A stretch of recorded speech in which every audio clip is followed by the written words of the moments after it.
मौसम से जुड़ी जानकारी और लाइव मौसम खबरों के लिए हमारे YouTube चैनल को सब्सक्राइब करें और बेल आइकॉन दबाकर हर अपडेट पर रखें नजर। नमस्ते दोस्तों, मेरा नाम महेश पलावत है। आप स्काईमेट वेदर देख रहे हैं। मानसून की चाल उल्टी पुल्टी चल रही है, यानी कि कभी मानसून 11% पर पहुंच जाता है, कभी 10% पर पहुंच जाता है, यानी कि उतार चढ़ाव देखने को मिल रहा है। और कुल मिलाकर के हम ये कह सकते हैं कि जो बारिश है लगभग जितनी होनी चाहिए उतनी हो रही है पिछले कुछ दिनों के दौरान, लेकिन जो डिस्ट्रीब्यूशन है वो थोड़ा सा गड़बड़ाया हुआ है। अभी भी हमने देखा कि मध्य भारत में, खास करके मध्य प्रदेश के कई भागों में बहुत अच्छी बारिश हुई है। और 24 घंटे पहले हमने देखा था कि अहमदाबाद, बड़ोदरा और उसके आसपास के इलाकों में बुलसर, ये जो इलाके हैं, और दहानू ये है, इस इलाके में भारी बारिश हुई थी। और बाड़मेर में, अजमेर में, इन इलाकों में भी मूसलाधार बारिश देखने को मिली थी। और अगर मध्य प्रदेश की बात करें तो भोपाल, पचमढ़ी, बैतूल, होशंगाबाद, नौगांव, इन इलाकों में मूसलाधार बारिश हुई थी। उसका कारण है कि जो एक्सेस ऑफ मानसून ट्रफ है वो थोड़ी सी साउथ में इसलिए आ गई है। यानी कि पहले क्या था, हमने देखा था कि एक्सेस ऑफ मानसून ट्रफ इस जगह से जा रही थी, यानी पंजाब, हरियाणा, दिल्ली और पटना होते हुए गुजर रही थी। और उस समय बारिश की गतिविधियां उत्तर प्रदेश और बिहार में बढ़ी थी। हालांकि बिहार के तराई वाले इलाकों में, फोरबेसगंज और उसके आसपास के इलाकों में बारिश कल भी हुई है कई इलाकों में, लेकिन जो ओवरऑल इंटेंसिटी थी वो अब कम होने लगी है। उसका यही कारण है कि जो एक्सेस ऑफ मानसून ट्रफ है वो थोड़ा साउथ में आ गई है। एक लो प्रेशर एरिया बन गया है जो इस जगह पर बना है, यानी कि साउथ सिंध के आसपास, और एक साइक्लोनिक सर्कुलेशन है जो साउथ पाकिस्तान और उससे सटे हुए साउथ वेस्ट राजस्थान और कच्छ के ऊपर बना हुआ है। और एक्सेस ऑफ मानसून ट्रफ इस तरह से जा रही है। अगर इसको हम इसका ड्रॉ करें इसको, तो ये है इसका पोजीशन, यानी इस तरह से होते हुए, यानी थोड़ा सा ऊपर हो रही है और उसके बाद ये इस तरह से डिप हो रही है। तो यही कारण है कि जो बारिश है वो नीचे आ गई है। और अब ये जो गुजरात है उस इलाके में अभी भी अगले 24 से 48 घंटों के दौरान कई इलाकों में अच्छी बारिश होने की संभावना नजर आ रही है। और दक्षिणी राजस्थान और दक्षिण पूर्वी राजस्थान में भी बारिश अच्छी होगी।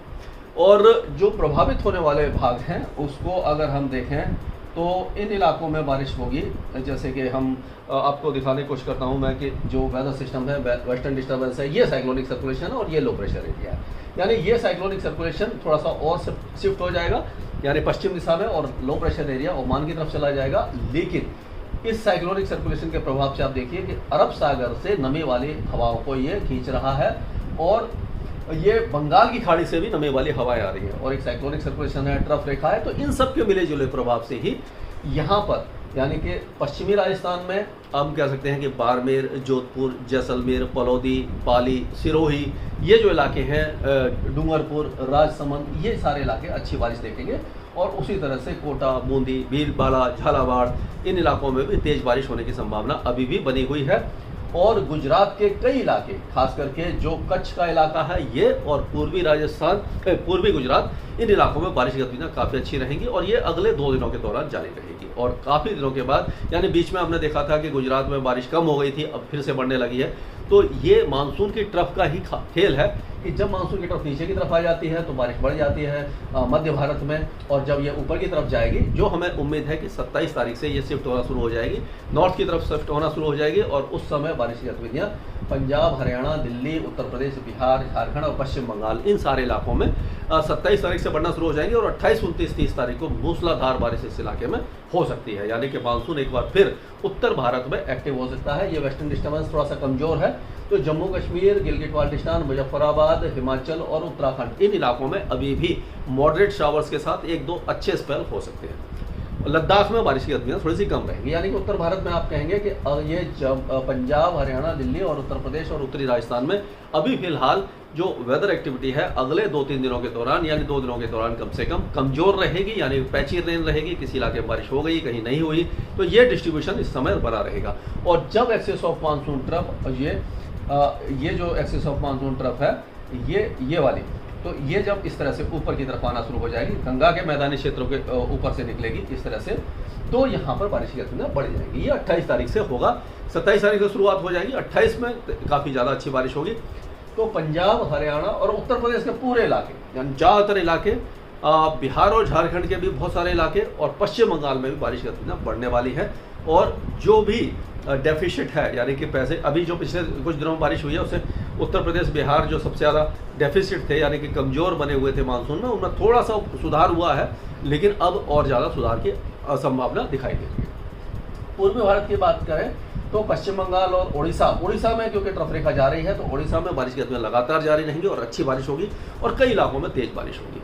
और पूर्वोत्तर राज्यों में भी बारिश की गतिविधियां लगातार जारी रहने वाली हैं। हालांकि बहुत ज़्यादा हैवी रेन नहीं होगी, लेकिन फिर भी कुछ इलाकों में तेज बारिश होने की संभावना अभी भी इस इलाके में हमें नजर आ रही है। और मध्य भारत के बारे में मैंने आपको बता दिया कि राजस्थान के दक्षिणी और दक्षिण पूर्वी और पूर्वी जिले काफ़ी अच्छी बारिश देखेंगे। मध्य प्रदेश के ज़्यादातर इलाके अगले 24 घंटों तक बारिश देखेंगे, उसके बाद थोड़ी सी बारिश में कमी आएगी।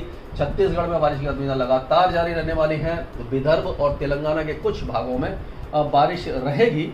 और ये अगर हम कहें तो यानी कि विदर्भ में तो बारिश रहने वाली है इस इलाके में, विदर्भ में और तेलंगाना के उत्तरी इलाकों में। हमने देखा कि हैदराबाद और उसके आसपास के इलाकों में तेज बारिश हुई है, निजामाबाद वगैरह में, सारे इलाकों में, आदिलाबाद वगैरह में। तो अभी भी लाइट टू मॉडरेट रेन इस इलाके में जारी रहेगी। मुंबई के कुछ इलाकों में बौछारें तो दिखाई दे रही हैं, लेकिन जो मूसलाधार बारिश थी वो अभी नज़ारा रहेगी। कम से कम एक हफ्ते तक यहाँ पर कोई भी खास वेदर एक्टिविटी दिखाई नहीं देगी। लेकिन मुंबई के उत्तर में हमने देखा दहानू में बहुत अच्छी बारिश हुई है और जो साउथ गुजरात है बुलसर में बहुत अच्छी बारिश हुई है, लेकिन मुंबई और उसके आसपास के इलाकों में बारिश की गतिविधियां हल्की से मध्यम ही रहेंगी। उसी तरह से महाबलेश्वर में बारिश अच्छी हो सकती है कि पहाड़ी इलाका है, लेकिन सिंधुदुर्ग, रत्नागिरी, गोवा इन इलाकों में हल्की से मध्यम बारिश होगी। आंतरिक जो महाराष्ट्र है इस इलाके में भी बारिश बहुत ज़्यादा नहीं देखने को मिलेगी आपको। और जो पश्चिम तट है यानी कि जब कोई लो प्रेशर एरिया बनता है या अगर बंगाल की खाड़ी में बनता है, जैसे पहले बने थे एक के बाद एक बन रहे थे, और जब आगे की तरफ बढ़ते हैं तो ये जो मानसून सर्ज है यानी हवाएं जो हैं काफ़ी तेज़ी से आना शुरू हो जाती है और पश्चिमी तट पर मानसून एक्टिव हो जाता है और बारिश बढ़ जाती है। लेकिन क्योंकि अब कोई लो प्रेशर एरिया नहीं बना हुआ इस जगह पर, इसलिए ये मानसून सर्ज जो है कमज़ोर बनी रहेगी। तो महाराष्ट्र के तट पर बारिश की गतिविधियाँ हल्की रहेंगी। कर्नाटक और केरल के तट पर भी बहुत ज़्यादा तेज़ बारिश नहीं होने वाली है। और ये जो आंतरिक कर्नाटक है, तमिलनाडु, रायलसीमा, इन इलाकों में भी हल्की से मध्यम बारिश ही रहेगी, बहुत ज़्यादा इंटेंस एक्टिविटी नहीं रहेगी। 27-28 तारीख से यहाँ पर बारिश की गतिविधियाँ बढ़ सकती हैं। या आंध्र प्रदेश, साउथ इंडिया, कर्नाटक और तमिलनाडु में, लक्षद्वीप में बारिश की गतिविधियाँ कमज़ोर ही बनी रहेंगी। और जो अंडमान और निकोबार द्वीप समूह है वहाँ पर भी हल्की से मध्यम बारिश होगी। बहुत ज़्यादा हैवी स्पेल की संभावना नज़र नहीं आ रही है। यानी कि कुल मिलाकर देखा जाए तो मध्य भारत के ऊपर जब एक्सिस ऑफ मानसून ट्रफ आई है तो यहाँ बारिश बढ़ी है। गुजरात, राजस्थान और मध्य प्रदेश में अगले 24 घंटों तक तेज़ बारिश रहेगी। गुजरात में 48 घंटों तक रह सकती है।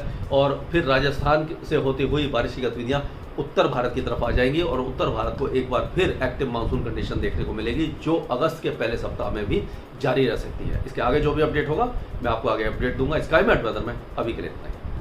मौसम से जुड़ी जानकारी और लाइव मौसम खबरों के लिए हमारे YouTube चैनल को सब्सक्राइब करें और बेल आइकॉन दबाकर हर अपडेट पर रखें नजर।